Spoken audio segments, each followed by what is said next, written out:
A descriptive trademark identifies one or more characteristics of a product or service covered by the mark and only serves to describe the product. Some descriptive mark examples are 104 key. It describes how many keys are on a keyboard. Therefore, this could be considered descriptive. Cold and creamy, a potential mark for ice cream. But since it describes one of the characteristics of the product, it isn't likely to qualify as trademark. Many companies assume that the trademark a business uses, names, logos, slogans, and/or jingles, should educate the audience rather than be creative.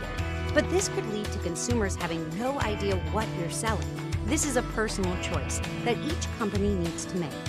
One of the more important factors to keep in mind is that the trademark needs to be distinctive. The only way a mark, whether a word or logo, qualifies as trademark is if it's distinctive. A distinctive mark distinguishes a company's goods and services from the goods and services of competitors. A non-distinctive mark simply describes and names a trait or quality of goods or services. A merely descriptive trademark isn't eligible for trademark protection and added benefits. Here's why companies shouldn't use descriptive words or phrases. They are conceptually weak and hard to enforce, therefore are usually unprotectable from competitors. They are expensive to defend because they are weak. By getting a federal trademark, you have exclusive rights in your industry to a name, logo, and slogan. If this were granted to a descriptive trademark, competition would be inhibited as competitors wouldn't be able to use a simple or the best word or phrase in relation to their product.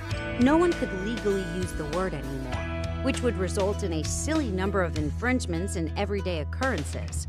If the trademark is not descriptive, the company will need to set aside a big marketing budget.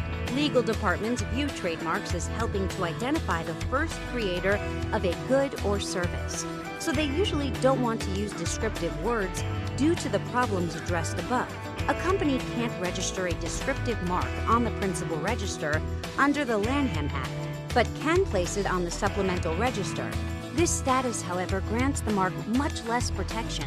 If the mark owner has kept the mark in continuous and exclusive use for 5 years, the mark qualifies for registration on the principal register. Suggestive marks may lead to litigation, but are better than descriptive and general marks. Balancing a mark that helps the consumers know what they're buying versus the cost of issues down the line will vary from business to business. A trademark attorney can help you understand the strength of potential marks and what level of distinctiveness they have when handed over to the USPTO.